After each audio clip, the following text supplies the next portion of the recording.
The lumberjack who went into the forest to work and came back with a lesson for life. The morning mist had not yet completely dissipated when Thomas Hartwell parked his battered Ford pickup truck at the edge of the pine forest that stretched for miles north of Montana. It was Monday, 5:30 in the morning, and the frigid October air cut his face like tiny invisible blades. He pulled his woolen cap over his ears, adjusted his worn leather gloves, and picked up the axe that had belonged to his father, then to his grandfather, and before that, to men whose names he no longer remembered. Thomas was 42 years old and had spent the last 25 of them cutting down trees. There was nothing romantic about it, despite what the townspeople might think.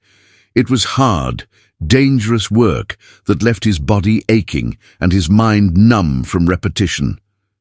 But it paid the bills. It provided a roof over his 12-year-old daughter Emma's head and put food on the table. After his wife Sarah had died 3 years earlier in a car accident, these were the only things that mattered to him. He entered the forest following the familiar trail, his steps breaking small branches and dry leaves. The scent of damp earth and pine resin filled his nostrils, a fragrance he knew as well as his own.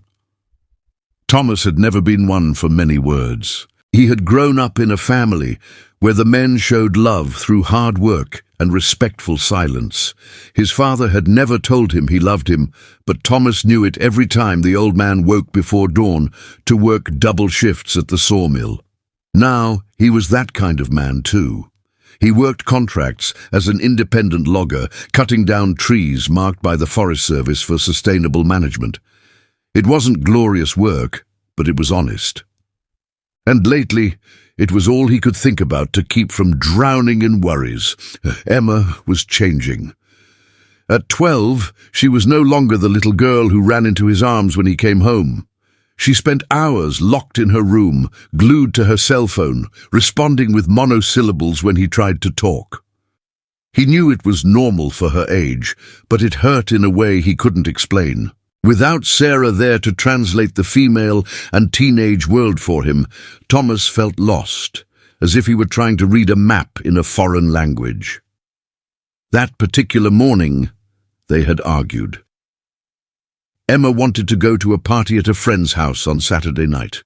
Thomas had said no. She had exploded, yelling that he didn't understand her, that all he knew how to do was work, that she hated that life. The words cut deep. He had tried to explain that he cared, that it was his responsibility to keep her safe, but she had slammed the bedroom door in his face and refused to leave until he went to work. Now, walking among the giant pine trees, Thomas tried to push those thoughts away. Work. Focus on work. That's what he had always done. When things got tough, when the pain of losing Sarah threatened to overwhelm him, he picked up the axe and worked until his body screamed with exhaustion. At least that he knew how to do well. He arrived at the designated area, a stretch where several trees had been marked with orange paint by the Forest Service. These were trees that were diseased or hindering the healthy growth of the forest.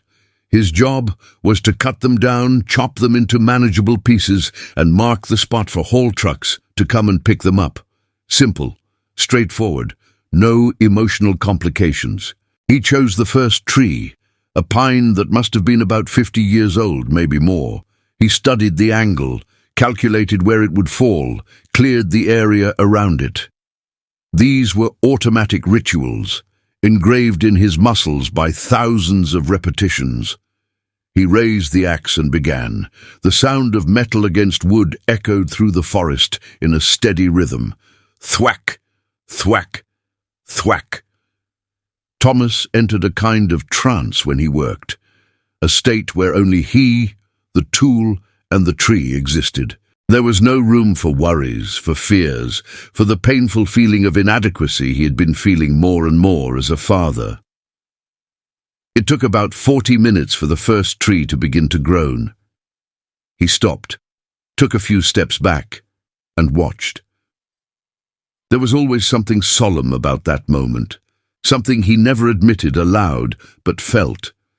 A tree that had grown for decades, that had survived storms and harsh winters, was about to fall. It creaked, leaned slowly, then collapsed with a crash that sent birds soaring from the neighboring trees. He worked for hours, moving from tree to tree. The sun rose high in the sky, burning away the morning mist. Sweat dripped down his back despite the cold. His hands ached, his shoulders burned, but he kept going. It was what he did. It was who he was. It was as he was beginning to work on the fourth tree that it happened. The axe came down at a slightly wrong angle, struck a knot in the wood, and ricocheted. Thomas lost his balance, stumbled backward, and fell heavily among the exposed roots of an ancient pine tree. A sharp pain shot up his left leg as his ankle twisted at an unnatural angle. He lay there for a moment, breathing heavily, waiting for the sharp pain to subside to something more tolerable. When he tried to stand, his leg gave way under his weight. It wasn't broken, he was sure of that, but it was badly twisted. Limping, he managed to drag himself until he was sitting leaning against a tree trunk. He checked his cell phone. No signal, as expected. That part of the forest was a dead end. Thomas looked around, calculating his options. He was about 2 miles from the truck. With his ankle sprained, it would take hours to get back. And the longer he waited, the more swollen and difficult it would be to walk. But for some reason, he didn't move immediately.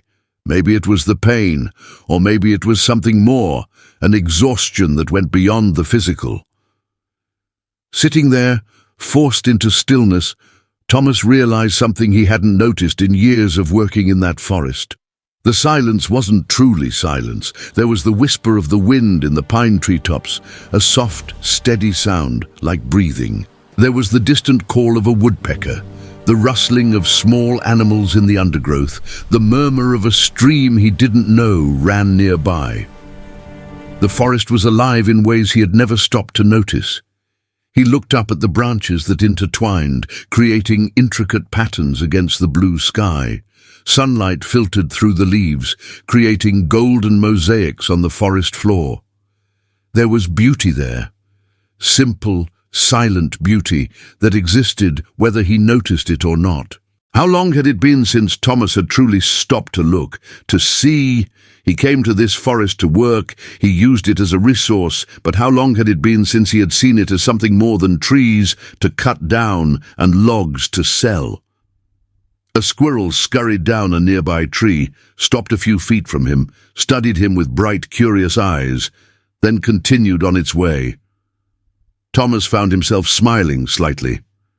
When was the last time he had smiled at something so simple? The pain in his ankle throbbed, bringing him back to practical reality. He needed to get out of there. But instead of forcing himself to get up immediately, he allowed himself a few more minutes of rest, minutes that turned into half an hour. It was during those minutes that something began to change within him. It wasn't dramatic, it wasn't a thunderous epiphany. It was more like a door being gently opened in a dark room, letting in a sliver of light. Thomas thought about Emma, about how she was growing, changing, becoming her own person. And he was so focused on working, on providing, on being the kind of father his own father had been, that he wasn't really seeing who she was becoming. He was treating fatherhood like he treated his work in the forest, as a series of tasks to be completed, trees to be felled, problems to be solved through hard work and silence. But Emma wasn't a tree. She was more like this whole forest, complex and alive, changing with the seasons, needing different things at different times. And he, with his axe-like approach, was completely missing that. He remembered how Emma was as a child, always asking questions, always wanting to know the why of everything. Sarah had infinite patience for those questions. She would sit with Emma for hours, explaining how things worked, listening to the crazy theories the girl invented. Thomas, on the other hand, was usually too tired from work. "Ask your mother," he would say. "Dad needs to rest." Now Sarah was no longer there.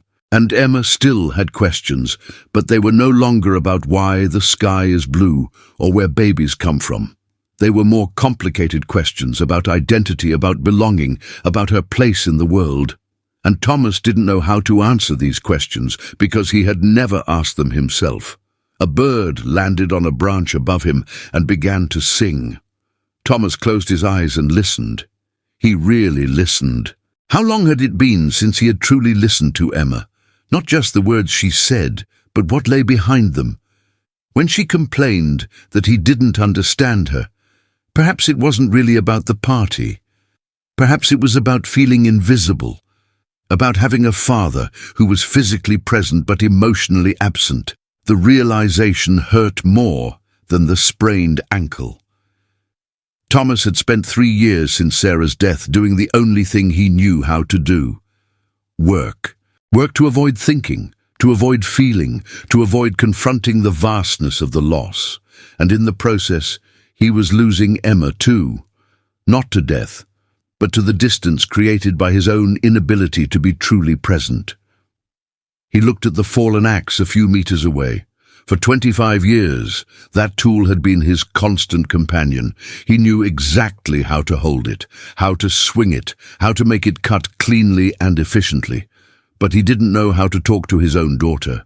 He didn't know how to ask about her day in a way that would make her truly want to answer. He didn't know how to show love in ways she could understand and feel. The sun was higher in the sky now.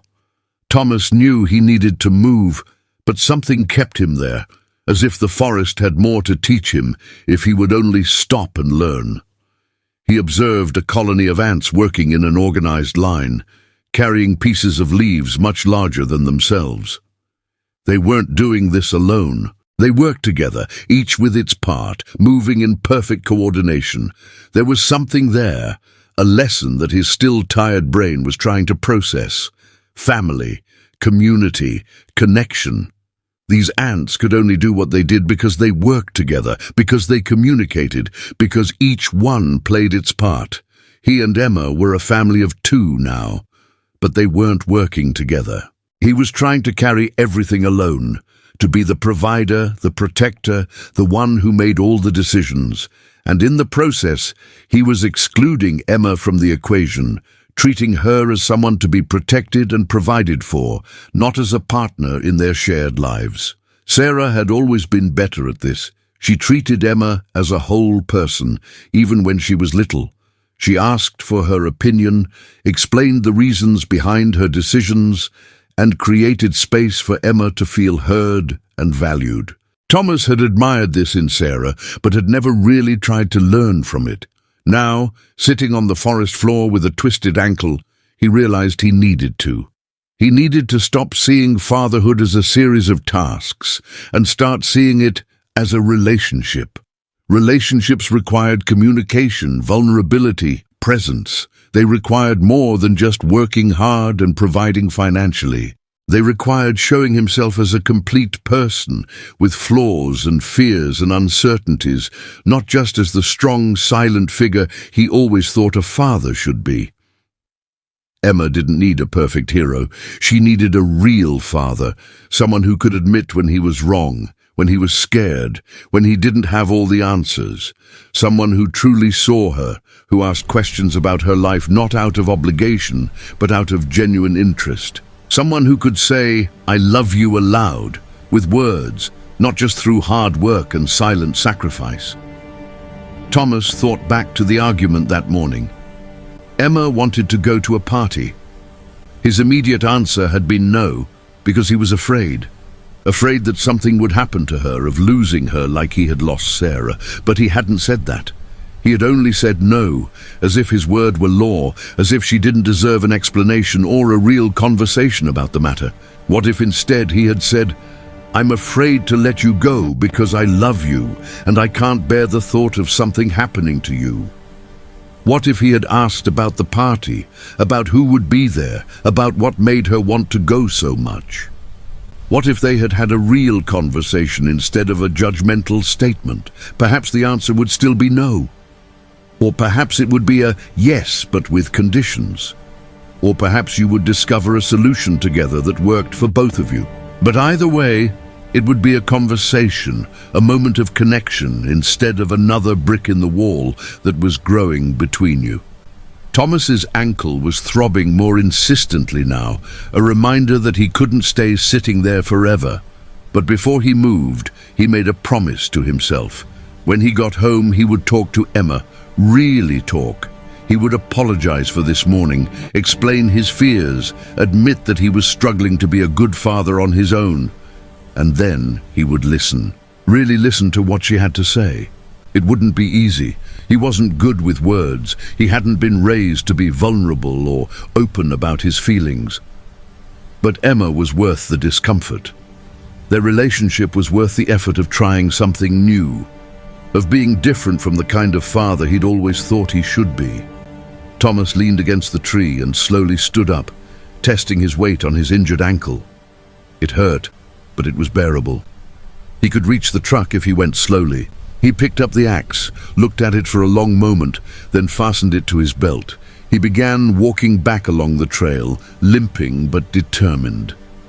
The forest around him looked different now. It wasn't just a collection of trees to be cut down and sold. It was a living ecosystem, each part connected to the other, each element dependent on and supporting the others, just as a family should be.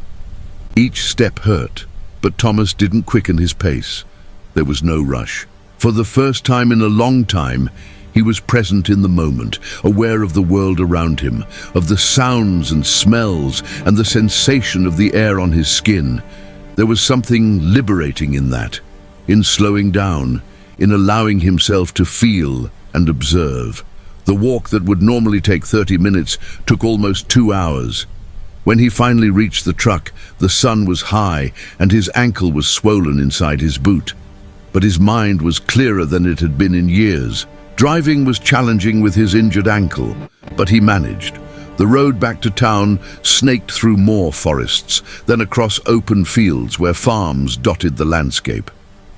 Thomas drove slowly, savoring the journey instead of just focusing on the destination.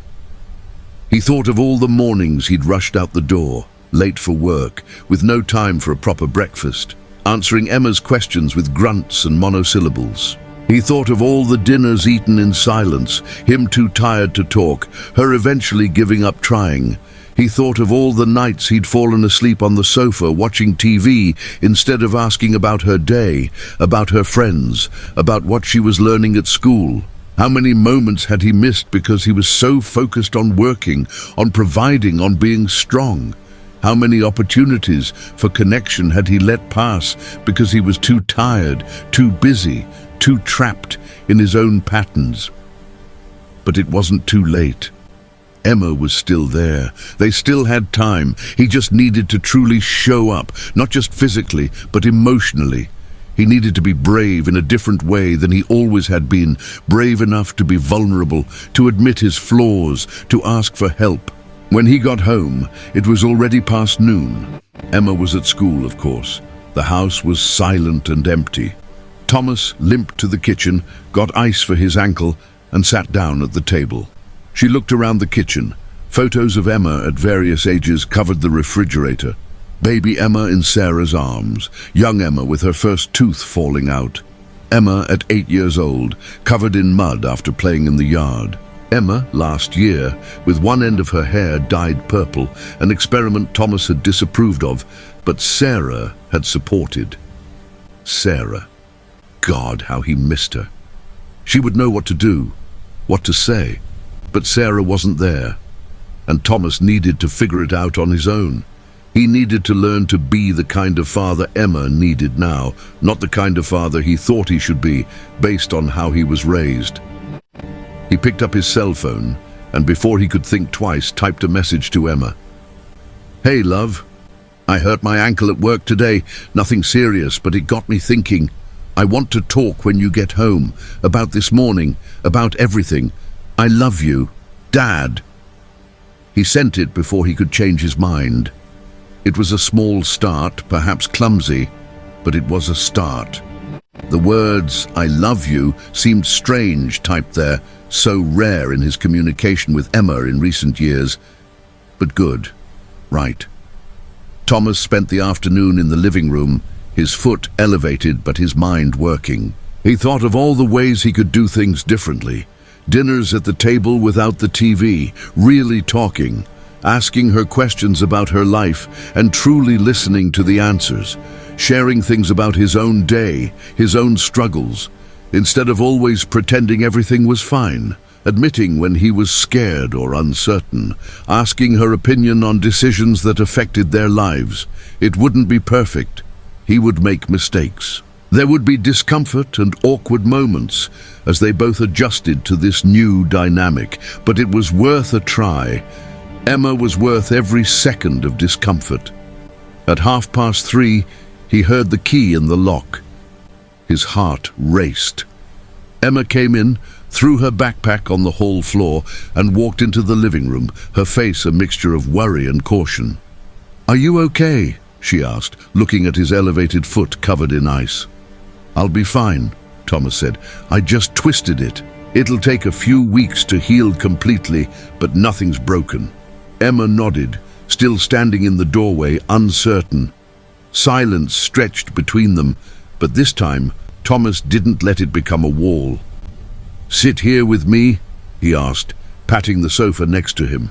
Emma hesitated, then came and sat down, keeping some distance between them. Her eyes were on her phone, but she didn't unlock it. Thomas took a deep breath. This was going to be difficult, but necessary. "I want to apologize," he began, and saw Emma look at him in surprise. "For this morning, for the way I reacted when you asked about the party. You deserved more than just a no without explanation." Emma didn't say anything, but he could see that she had his full attention now. "The truth is," he continued, and the words were harder than felling any tree, "I'm terrified of losing you. After your mother died, that fear only got worse. And when you ask me to do things like go to parties, my first reaction is always no, because I'm terrified that something will happen to you." He saw Emma's eyes fill with tears. "But that's not fair to you," he said. "You're growing up. You need to have your own experiences, your own mistakes and successes. And I need to learn to trust you, and to deal with my own fears without placing them on your shoulders." "Dad," Emma began, but her voice faltered. "I'm not good at this," Thomas admitted. "Talking about feelings, being truly present. I was raised by a father who worked hard and loved silently, and that's what I know how to do. But today, when I was in the forest, hurt and having to stop, I realized that's not enough. You deserve more. You deserve a father who truly talks to you, who listens to you, who tells you he loves you not just through work and providing, but with words." Tears were streaming down Emma's face now. "I'm so sorry for yelling at you this morning," she said, her voice choked with emotion. "I didn't mean those things. I don't hate our life. I just sometimes feel like you don't really want to get to know me, like you're just fulfilling an obligation instead of actually being here." The words hurt because they were true, but Thomas didn't flinch. "You're right," he said softly, "and I want to change that. I don't know how to do it perfectly, and I'll make mistakes, but I want to try. I want to get to know you. I want to hear about your day, about your friends, about what makes you happy or sad or angry. I want to be truly present, not just here in body." Emma threw herself against him then, hugging him tightly, and Thomas enveloped her in his arms, feeling her tremble with sobs. He also cried for the first time since Sarah's funeral, tears he had held back for 3 years, finally flowing as he held his daughter. "I miss Mommy so much," Emma sobbed against her chest. "And I'm so afraid of losing you too. You work so hard, and you're always so tired, and sometimes I'm afraid you'll just go away." "I'm not leaving," Thomas said firmly, even through his tears. "I'm not going anywhere." And I'm going to work less. I'm going to be more present. I promise." They stayed like that for a long time, holding each other, crying together, beginning to bridge the distance that had grown between them. It wasn't a magic solution. One moment couldn't erase 3 years of emotional absence, but it was a start. When they finally parted, both with red eyes and wet faces, there was something different between them, a closeness that hadn't existed for a long time. "So," Thomas said, wiping away tears with the back of his hand, "tell me about this party. Who's going to be there? Whose house is it at?" Emma blinked in surprise, then a small smile appeared on her face. "It's at Melissa's house," she said. "You know her. She's been my friend since 5th grade. Her parents will be there the whole time. It's just a few friends. We're going to make pizza and watch movies. No alcohol or drugs or anything like that, I promise." Thomas listened, really listened. He asked questions about Melissa, about the other friends who would be there, about what they planned to do. And as Emma spoke, growing more and more animated, he saw the girl she was becoming, intelligent and caring, and so much like Sarah in so many ways. "Okay," he finally said, "you can go, but I'll want the address, Melissa's parents' phone number, and you need to text me a few times during the night just so I know everything's okay, and I'll pick you up at 10, no exceptions." Emma's face lit up in a way Thomas hadn't seen in months. "Really? Can I go?" "You can," he confirmed. "I trust you, and I need to learn to let you grow, even if it scares me." Emma hugged him again, this time with pure joy. "Thank you, Dad. Thank you." That night, for the first time in years, they ate dinner together at the table without the TV. Emma talked about school, about a science project she was working on, about a drama with a friend Thomas didn't know existed. Thomas talked about his day in the forest, about his sprained ankle, but also about the things he had noticed while sitting there, about how the forest had made him think differently. "You know," he said, "I spent 25 years going to that forest and never really saw it. I only saw trees to cut down, work to do. But today, when I had to stop, I realized how much I was missing, how much beauty and life exists there if you just stop to look." Emma watched him intently, and he could see that she understood what he was really saying. "I think I've been doing the same thing to you," he continued. "I've been so focused on working, on providing, on doing what I thought a father should do, that I haven't really been seeing you, and I don't want to do that anymore. I really want to get to know the person you're becoming." "I would like that," Emma said softly. And then it began. Not perfectly, not without difficulties. There were nights when Thomas came home too exhausted and needed to remind himself to make the effort to talk. There were times when Emma reverted to her teenage silence, locking herself in her room. But now, there was a different foundation between them, a willingness on both sides to try, to connect, to be there for each other. Thomas started working fewer hours. He accepted fewer contracts, focusing on projects closer to home. Yes, that meant less money, but they didn't need that much. They had enough, and what he gained in time with Emma was worth far more than any extra money in the bank account. He started having dates with her, as they called them. Once a week, just the two of them, doing something together. Sometimes it was something simple like going for ice cream. Other times it was more elaborate, like a day trip to a neighboring town. What mattered wasn't the activity, but the time spent together, without distractions, just talking and being present for each other. Emma began to open up more. She talked about her anxieties at school, about how she felt pressured to fit in, about her doubts and dreams. And Thomas listened, really listened, asking questions and sharing his own experiences from when he was young. He discovered he had more in common with his teenage daughter than he had imagined. He also began to talk about Sarah.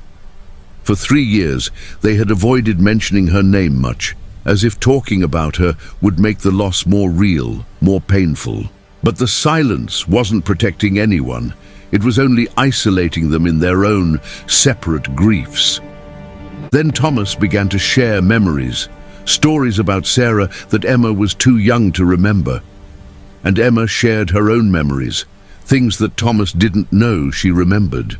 They cried together many times in those first months, but they also laughed. They remembered how terrible Sarah was in the kitchen, how she sang off-key in the shower, how she had that peculiar way of organizing books by color instead of by title. Keeping those memories alive, sharing them, made Sarah present in a new way. It didn't erase the pain of loss, but it made it more bearable. Months passed and turned into a year. Thomas's ankle healed completely, but something within him had changed permanently.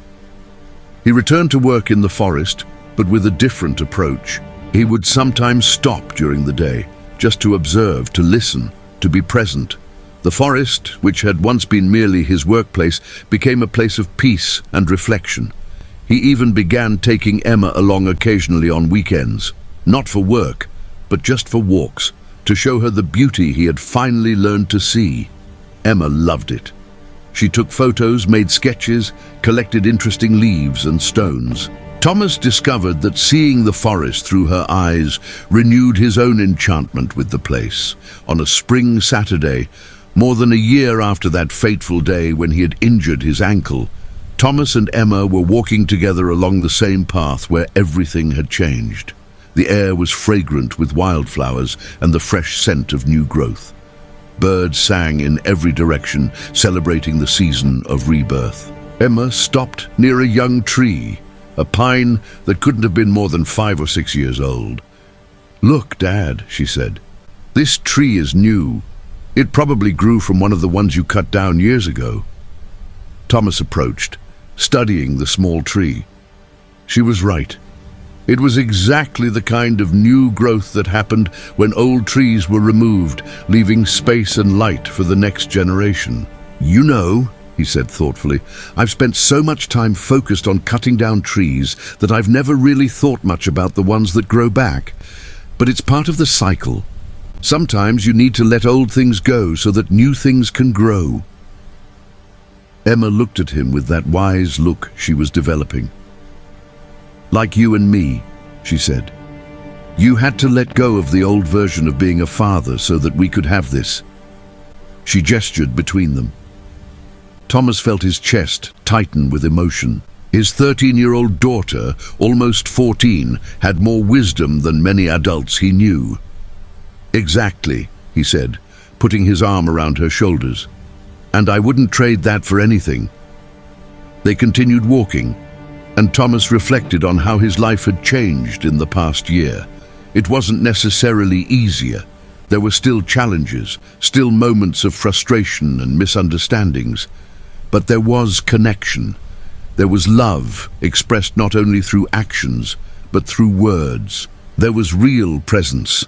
He thought of his grandfather's axe, which now hung on the garage wall instead of carrying him to the forest every day. He had replaced it with more modern tools, but kept the old axe as a memento. A memento of tradition, yes, but also a reminder that not all traditions need to be upheld without question. Sometimes, honoring your ancestors means choosing a different, better path. Her father had never said, "I love you," aloud. But Thomas said it to Emma regularly now. At first, the words felt strange on his tongue, uncomfortable, like using a tool you'd never learned to hold properly. But over time, they became natural, and he saw the difference they made in Emma's face, the way she lit up every time she heard those words. When they reached a clearing, where the sun streamed through the trees, creating golden patterns on the moss-covered ground, they stopped to rest. They sat on a fallen log, side by side, comfortable in the shared silence. But it was a different kind of silence than Thomas was used to. It wasn't the silence of absence or avoidance. It was the silence of complete presence, of two people so comfortable with each other that they didn't need to fill each moment with words. "Dad," Emma said after a while, "thank you." "For what?" Thomas asked. "Because of the change," she said simply. "I know it wasn't easy for you, but it meant everything to me." Thomas felt tears welling up in his eyes. He was no longer ashamed to cry in front of Emma. "You saved me," he said honestly. "When I hurt my ankle that day, I was lost. I was just existing, not living. You gave me a reason to truly wake up." Emma leaned against him, and he kissed the top of her head. "Will we always be honest with each other?" she asked. "Even when it's difficult?" "Always," Thomas promised. "Even when it's difficult." They stayed there for a few more minutes, then began the walk back. As they walked, Thomas thought of all the people he knew who were trapped in the same pitfalls he had been in. Men who worked themselves to exhaustion, thinking it was love. Parents who didn't know how to talk to their children. People who were so focused on surviving that they forgot to live. He couldn't change these people. Each one had to make their own journey, find their own revelations. But he could be an example. He could show that it's never too late to change, to connect, to choose presence over productivity. That night, after Emma had gone to sleep, Thomas sat in his chair on the porch with a cup of coffee, gazing at the starry sky. The evening breeze was gentle and carried the scent of pine from the nearby forest. He thought of the young tree Emma had pointed out earlier, growing where an old tree had been cut down. Growth, change, renewal. The forest taught these lessons all the time, if you only stopped to pay attention. And perhaps, Thomas thought, that was the greatest lesson of all. Not that you need a great tragedy or dramatic moment to change. Sometimes you just need to twist your ankle, be forced to stop, and finally open your eyes to what has been there all along. He finished his coffee and quietly entered the house. He stopped at Emma's bedroom door, watching her sleep as he had when she was a baby. But now, instead of just feeling the weight of the responsibility of keeping her safe, he felt gratitude. Gratitude for having her in his life, for being forced to grow and change because of her, for having a second chance to do things right. "I love you, little one," he whispered, knowing she couldn't hear him, but needing to say the words nonetheless. Thomas went to his own room, but before going to sleep, he picked up his diary, a new habit he had developed in the last year.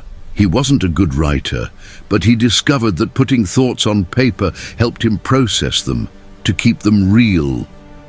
He wrote about the day, about the walk in the forest, about the small tree, and what it represented. And then he wrote something for himself. A note he knew he would need to read on the difficult days that would inevitably come. Remember to stop. Remember to see. Remember that hard work is important, but connection is essential. Remember that strength doesn't mean silence. Remember to say, "I love you." Remember to listen. Remember to be present. Remember that it's never too late to change. Remember that you went into the forest to work, but you came out with something far more valuable than any tree you could have cut down. You came out with clarity, with purpose, with love. He closed the diary, turned off the light, and lay down. For the first time in years, there was no longer that crushing weight on his chest, that feeling of merely surviving, of constantly failing in some invisible way. There was peace, not perfection, but peace. Outside, the wind whispered through the pine trees, the same sound Thomas had heard 1,000 times, but truly listened to only once. The sound of the forest breathing, alive and constant. The sound of continuity, of cycles ending and beginning, of life persisting.